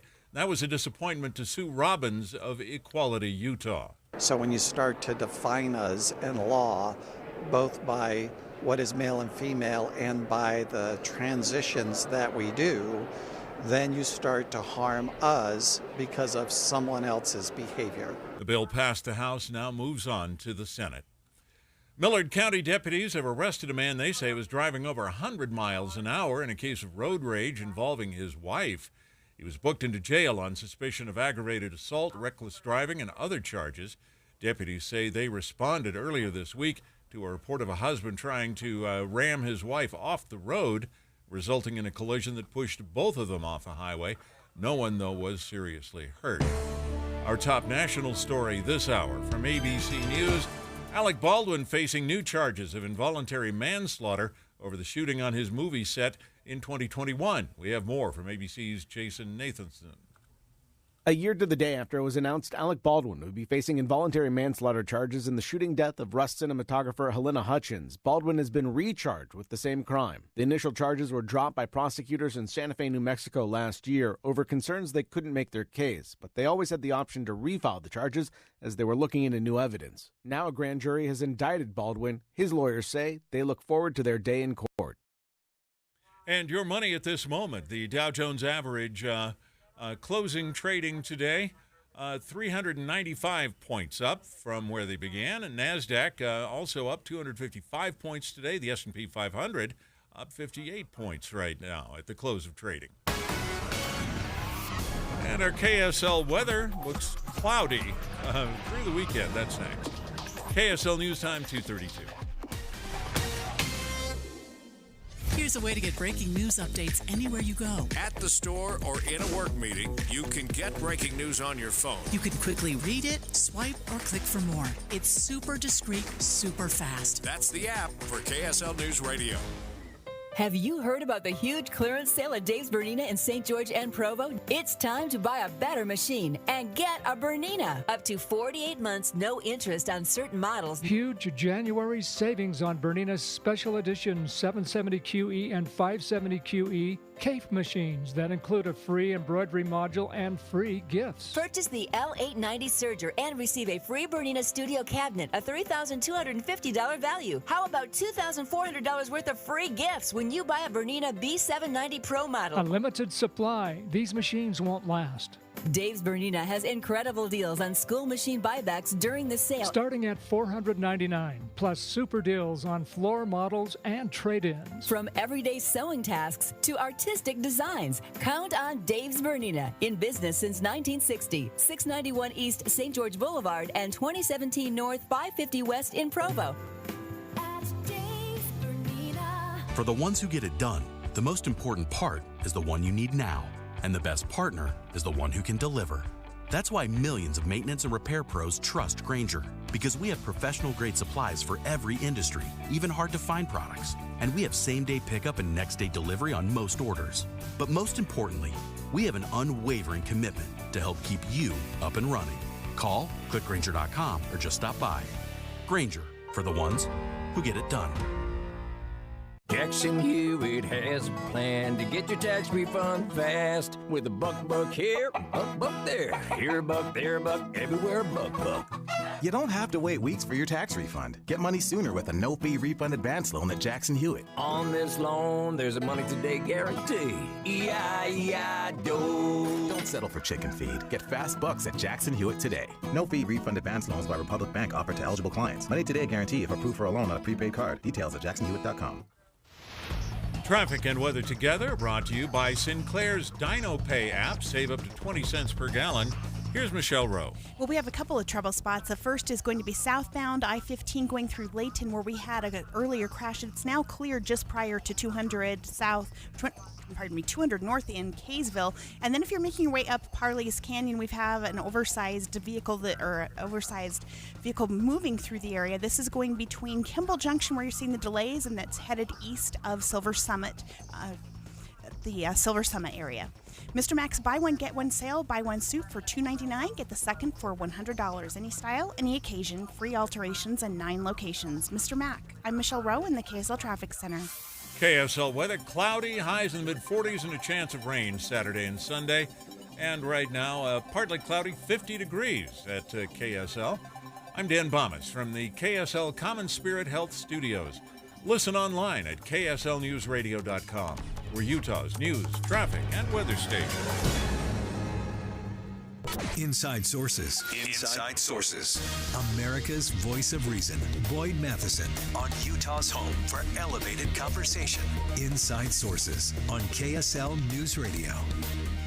Welcome back to Inside Sources. This is Taylor Morgan alongside Marty Carpenter, filling in today for Boyd Matheson. Marty, social media use among kids has been a key issue here in Utah. Really came to the forefront last year in the Utah legislative session. Governor Spencer Cox has made it a top priority. Last year, the Utah legislature passed sweeping regulations and limitations on social media use for children here in Utah. Of course, there's some big questions involved in that conversation: constitutional rights, data security, parental rights.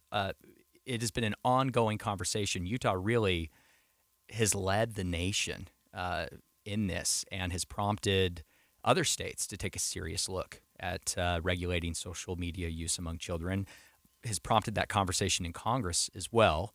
Of course, in response to the legislation, there has been a lawsuit challenging the legality, the constitutionality of these regulations in Utah. And this session, the Utah legislature is now making some adjustments specifically to the timeline of the implementation of these regulations. And we want to have that conversation now with perhaps, Marty, in my opinion, the member of the Utah House that probably does some of the real heavy lifting when it comes to difficult policy issues. And I'm not just saying that because I'm hoping he'll go my way on some key bills, Marty. I'm saying that because truly Representative Jordan Tusher in the House seems to seek out and take on the most weedy, most difficult issues possible. And I'm saying that as a compliment, Representative Jordan Tusher. Welcome to KSL Inside Sources. Can you share with our listeners what you and your colleagues in the legislature are doing this session when it comes to regulating social media use among kids? Yes, I can. And thanks for having me, Taylor and Marty. I'd love to just hear you continue to send some compliments to me and the legislature here. But I can tell you a little more about what we're doing on social media. As you teed up there, we worked really hard in the last session to try to best thread the needle in ways to protect minors from the real harms that we're seeing from social media, while at the same time balancing constitutional rights and parental rights and everything else that's on the other side. And we put together a package of bills that were passed last year that worked really well. But one of the things we told the social media companies as we were working on the bills last year is that we would delay that implementation until after the next general session, which is this session, so that we would have time in the interim to continue to work on issues, to see what the trends were around the nation, and really come back and make any tweaks that were necessary to make it as robust but constitutional as possible for the bills. And so that's where we are right now. Those bills are set to go into effect March 1st. We've been working tirelessly over the interim with all the social media companies almost on a weekly basis with different meetings to try to find that right approach. And we're going to have bills in this session that will make those changes.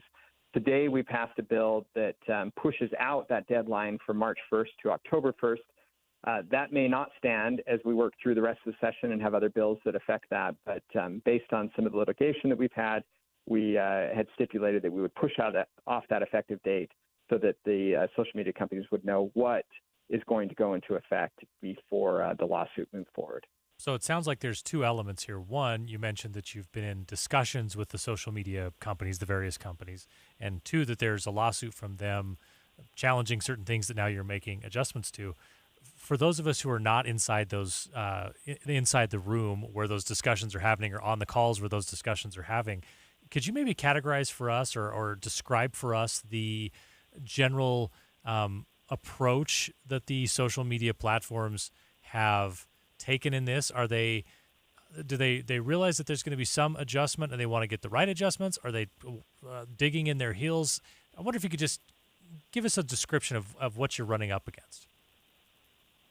That's a good question. I would say that the people that I've worked with have been very open and honest, have said that they recognize that there's some issues.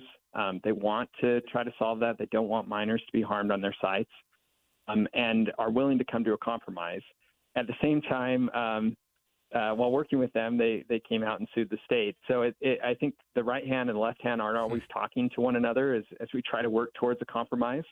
And I think part of that comes out of what we saw from a Harvard study this last December that said that social media made over $11 billion in U.S. ad sales from minors just over the last year, and that they have overwhelming financial incentives to avoid protecting children. And so there's a need for the state to step up here and put regulations in place because the market itself just isn't providing that protection. Yeah, it's been so interesting over the last year or so, Marty. I don't know if you have seen all of the pro-social media commercials that are now running, essentially promoting the social benefits of social media. But I'm thinking of the TikTok. There's one that TikTok runs where it's There is? essentially this is how we use TikTok to keep seniors vibrant in a senior center. That's right. There's another one about how it promotes business development and all of that. Also, social media companies are proactively advertising tools to help parents understand and take charge of their kids' social media use. So regardless of where you are on what the Utah State Legislature has done with regulating social media use, I think we have to give credit where credit is due for forcing the conversation in a significant way. Representative Tusher, where do we go from here? Certainly the lawsuit will play out. The legislature, of course, in this bill, of which you are the House floor sponsor, may delay the effective date. Do you have genuine confidence that you'll be able to work with the social media companies during this delayed period to resolve their concerns, to perhaps get the lawsuit to go away, to find some common ground. Is that really possible, or is this just an exercise in futility? I think it is. Like I said, we've put in a lot of work to try to get there. We've got some good ideas. We've got some tweaks to the legislation that you'll be seeing in the next week or two that really, I think, do a better job of balancing it. We've seen the lawsuits across the nation, in addition to the one that's here, and have found better ways to maybe thread that needle to ensure that the court isn't going to put Utah's law on hold, which doesn't do anyone good. But, one of the things that's just been so surprising in the conversations with the social media companies that I've seen is several of them have said, look, we have ways to make it safer for minors. But the problem that we have is that if we implement those protections and our competitors don't, all of the minors will just go over to the other platforms. And so they're asking us to find reasonable regulations that provide a level playing field for everyone so that they can protect minors but still continue to make profit. And so I think with that good faith, we can find a resolution that really protects minors but also allows these companies to do what they do. And like you said earlier, there is a lot of benefit from these social media companies. I think we all use them every day. And so we're not trying to take away that right, but really just make sure the right safeguards are in place that our minors aren't being harmed. Yeah, and I should point out that this specific piece of legislation, Senate Bill 89, has passed the Utah House unanimously just about an hour or so ago. It is now going to be sent to the governor. It passed out of the Senate yesterday on a 25-2 vote. So clearly this attempt by the legislature to delay the effective date and work on this in good faith has broad and unanimous support in the House at least. So congratulations, and thank you, Representative Tusher, for your hard work on this issue. No, absolutely. Thanks for bringing attention to it. Yeah. All right, Representative Jordan Tusher, the chief sponsor of Senate Bill 89, social media modifications. That moves on. The World Health Organization has issued a warning about artificial intelligence. What? Not social media, but artificial intelligence. We'll see what our future that can't be droid good, overlords have in store for us when we come back on Inside Sources.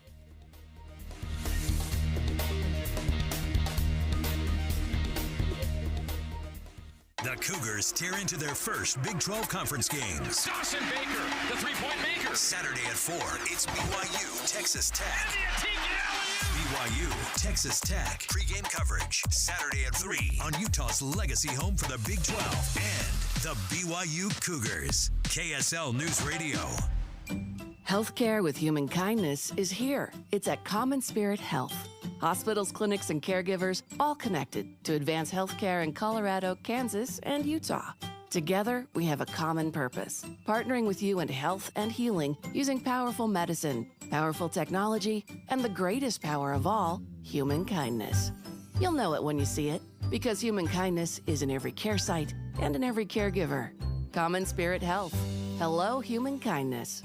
New home for the new year? Sounds nice, doesn't it? What about new lowered rates? Now's the time to step into a gorgeous new Nilsson home with less commute times, easy access, and with rates that have dropped more significantly than all year. Less really is more in this case. Less maintenance, less commute, and less money per month.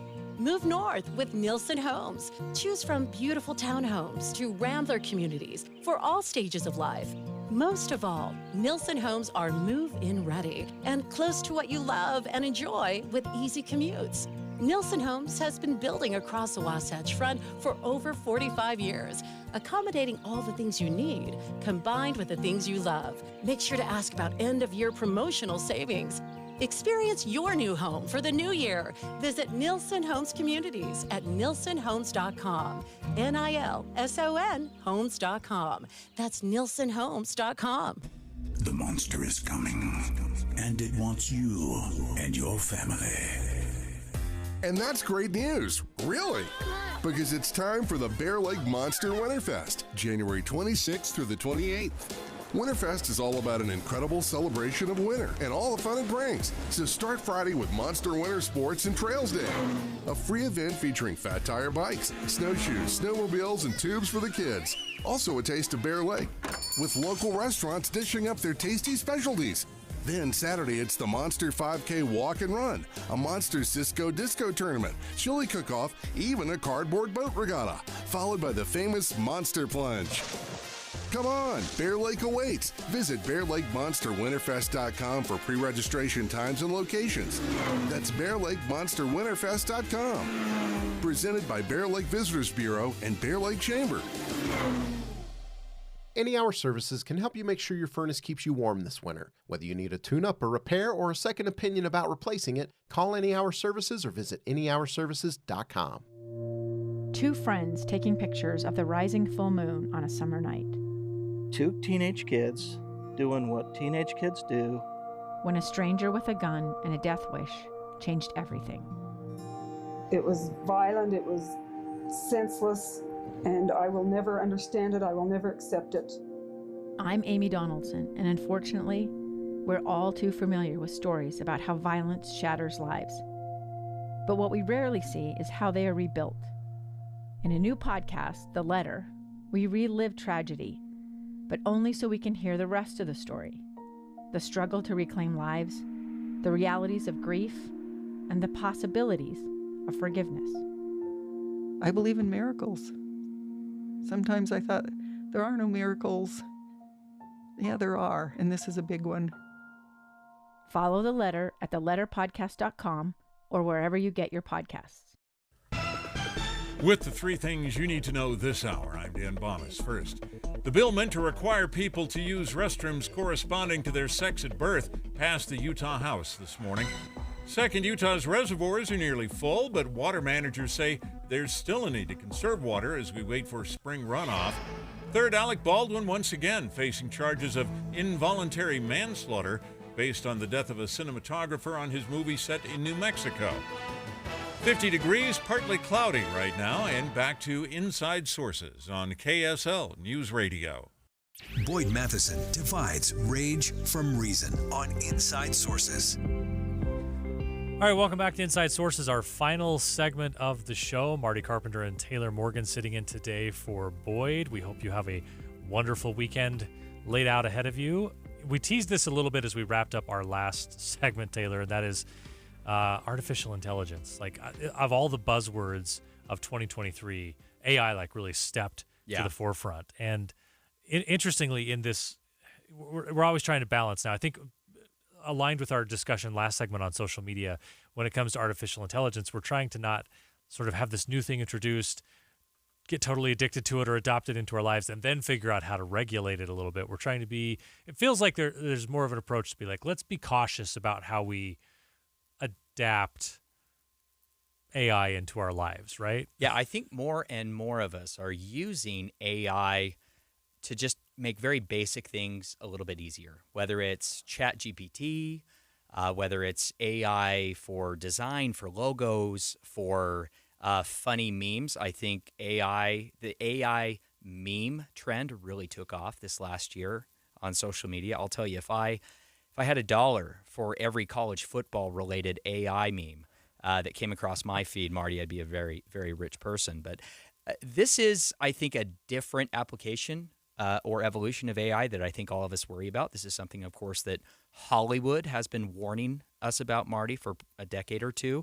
The World Health Organization recently released a warning about the use of artificial intelligence, and that specifically in healthcare, right? That's the one that we want to focus on, is like this balance between what can humans do better, what's still best to come down to human judgment, and what can be automated and aggregated so that we get all of the best thinking and best practices into stuff. So it's a really, I find this really fascinating. Generally, I'm always going to be pro innovation.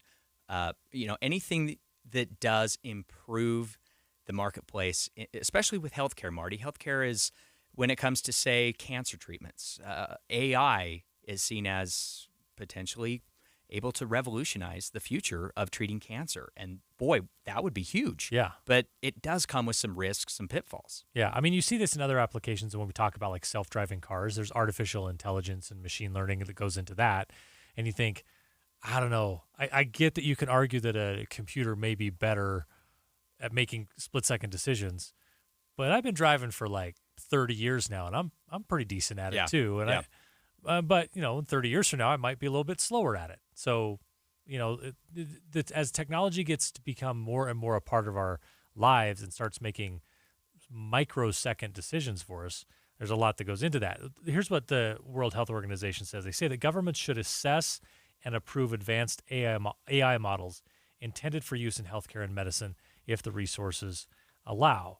I guess this is just sort of that push and pull between when do we trust a doctor and when do you trust AI to help make those decisions and or inform decisions. Yeah, I mean, I love my doctor. I have a great doctor.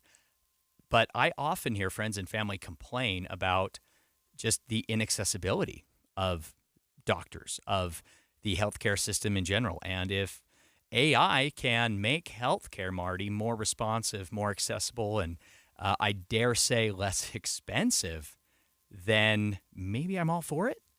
Yeah. I don't know. But what about AI taking over the world and, turning us into what happened in the Matrix, Marty? How worried are you about that? At the moment, not very, but it's almost the weekend. I don't have energy to worry about that now. Maybe on Monday I'd worry about that. But hey, let's bring in an expert who actually knows what the heck's going on here.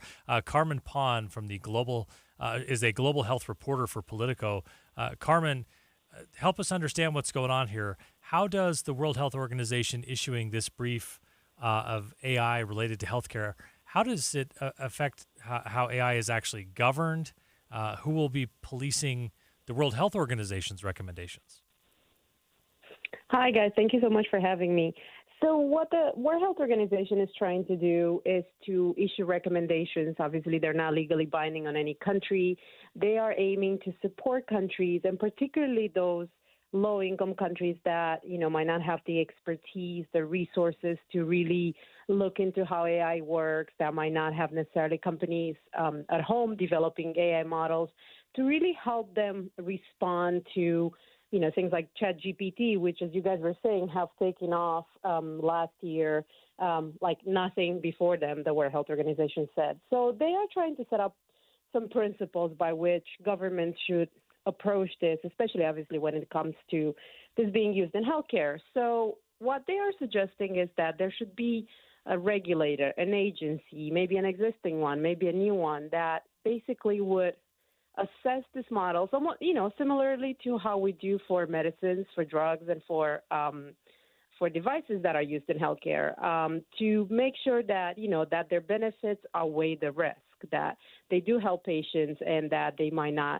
will not lead to harm. But they are worried that indeed many countries, especially low and middle income countries, don't necessarily have those resources. So they see these recommendations that they issued on Thursday as a sort of like first step, particularly for those countries that are looking at this taking off and scratching their head and wondering like, okay, so what do we do with this and how do we make sure that it doesn't harm our people?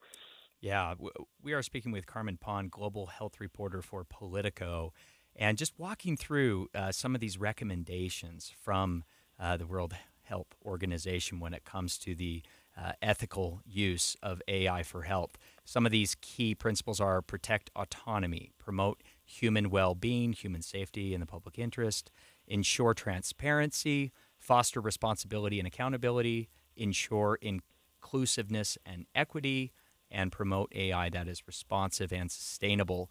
Carmen, when we look at these recommendations, clearly, globally, there's going to be a real disparity in how wealthy countries and economies implement AI for healthcare versus how that can be done in the developing world.